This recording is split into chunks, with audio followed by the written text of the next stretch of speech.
La Fédération nationale d'agriculture biologique, l'École du dialogue territorial et GESER ont travaillé ensemble sur un programme pluriannuel intitulé Dialogue territorial et pollution diffuse. L'objectif de ce programme in fine est d'améliorer la qualité de l'eau potable dans des territoires d'études. Pour cela, plusieurs collectivités ont été accompagnées tout au long du programme.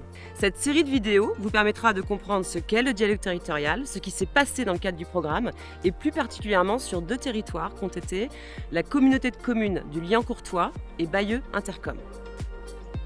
Ici, on est dans l'Oise, sur le territoire de la communauté de communes du Liancourtois à la Vallée Dorée. Et le rôle de la communauté de communes, c'est d'approvisionner en eau potable les habitants. Donc elle a la responsabilité de leur fournir une eau qui soit de qualité.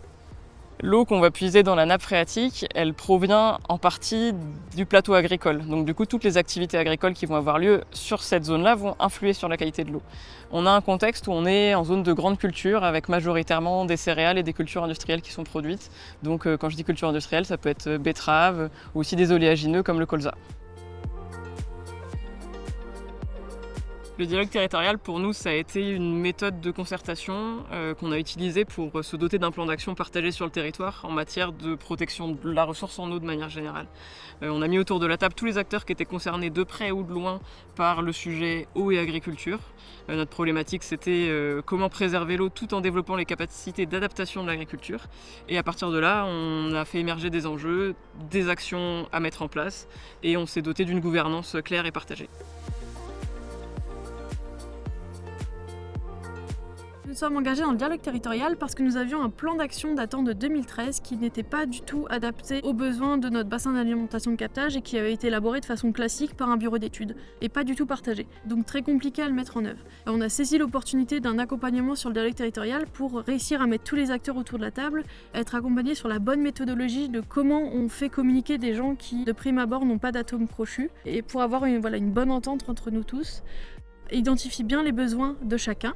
Et donc par la suite pouvoir co-construire un plan d'action. Et ce qui est intéressant dans ce plan d'action, c'est qu'il est partagé par chacun. C'est pas un simple copil où l'animateur met en place les actions, chaque acteur porte ses actions.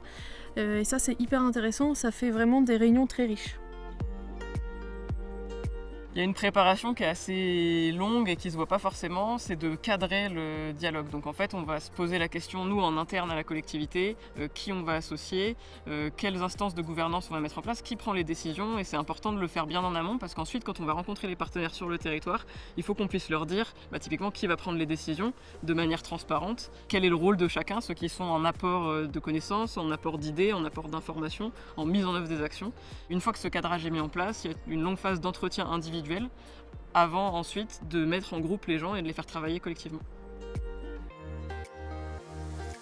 Dans le comité de pilotage de la démarche, donc ça c'est vraiment l'instance décisionnaire, on avait les élus qui représentent la communauté de communes et donc l'approvisionnement en eau potable des habitants. On avait un binôme d'agriculteurs et aussi l'agence de l'eau en tant que financeur principal de la démarche.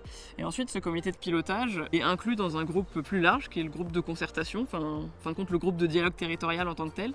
Et dans ce groupe, là on a tous les acteurs concernés par la problématique, donc le monde agricole avec des agriculteurs et les 2 coopératives du secteur, le monde de l'eau avec les syndicats de bassin versant, mais aussi les habitants et une association de consommateurs, ainsi que d'autres élus du territoire.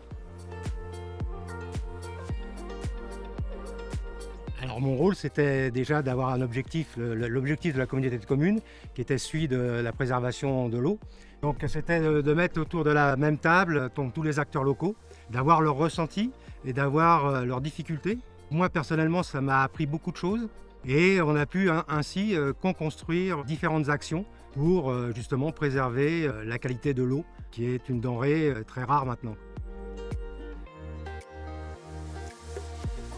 Je suis maire de la commune de Sacy-le-Grand, commune de 1600 habitants, qui se trouve être située au plus proche des marais de Sacy, mais également bordée par une plaine agricole. Le dialogue territorial a été pour moi une opportunité de pouvoir échanger avec tous les acteurs autour de ce sujet, et ils sont multiples. Et en tant que maire, je suis bien évidemment au plus proche de ce que mes administrés peuvent attendre sur la qualité notamment de l'eau et de tout ce qu'on peut leur proposer. Et ce travail de collaboration a été une grande réussite à mon sens. Parmi les actions intéressantes qui ont pu être identifiées, il y a eu un besoin des agriculteurs d'être mieux reconnus. Donc on a mis en place plusieurs actions du type vraiment avoir une communication qui est faite pour les nouveaux habitants pour qu'ils comprennent quelles sont les contraintes du monde agricole et qu'il y ait une meilleure acceptation. Et à contrario, on a un engagement des agriculteurs, par exemple dans des démarches de suivi de leurs reliquats azotés, pour qu'ils puissent diminuer l'impact des traitements dans leurs champs et y gagner aussi en retour. Donc il y a un vrai travail de confiance qui s'est fait avec eux et même certains qui sont de plus en plus sensibles pour peut-être se faire des tests de conversion à la bio. Donc c'est des choses qui ont émergé de ce dialogue.